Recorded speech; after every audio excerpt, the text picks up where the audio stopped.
بسم الله الرحمن الرحیم ګرانو کتونکو په یم خیبر نیوز سره جی تاسو سرفراز دورانی من ډک سلامونه عزتمنو څنګه چې تاسو ته پته ده جی څنګه چې ګرمي سٹارټیږي او د ګرمۍ سٹارټ سره جی تاسو وګورئ بجلی انتهایی یو طویل چې کم دی لوډ شیډینګ د خیبر پښتونخوا کې جی 18 غنټې لوډ شیډینګ د نوخار خلکو جی د بجلی په لوډ شیډینګ په حواله باندې په یم خیبر نیوز سره څه خبرې وکړي راځي چې واورو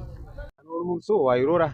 دا پاکستان دی چې پیدا شوي ګنټه بجلي وي ګنټه نه هندوانو ته ناست وي پکې راته باندې د ګرمۍ نسخه شو سر مو دا یې ګرمۍ وخوړو ویښته ترې لاړه ټوله اورې خدای دا شهباز شریف او نواز شریف تباه او برباد کا د دوی د لاسه مونږ غرق او پر کړو پنجاب کې 18 غنټې لوډ شیډینګ دی دا کوم انصاف دی بجلی ټوله زمونږ ده اختیار په ټول د پنجاب ښار کې نه بجلی شته نه ګیس شته او بلونو چې کم دی هغه د اسمان سره خبرې کوي 18 غنټې نه چرته کې 20 غنټې لوډ شیډینګ دی چرته کې 18 غنټې لوډ شیډینګ دی کنه مونږ زموږ صوبې سره همیشه لپاره زیاتې کوي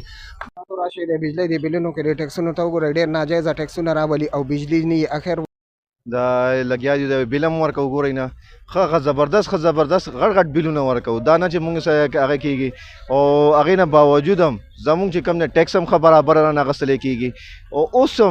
هم چې وګورئ زمونږ 14 غنټې زمونږ لوډ شیډینګ دی یاره خدای شته مونږ خو د بجلي لوډ شیډینګ نه ډېر سخت تنګې ته رالو داسې ملک د خدای بیاړه غر کوي خدای دې بیخ او بنیاد وباسي چې نه پکې ګیس شته نه پکې بجلي شته ورسېدی بس ړنده کاته ده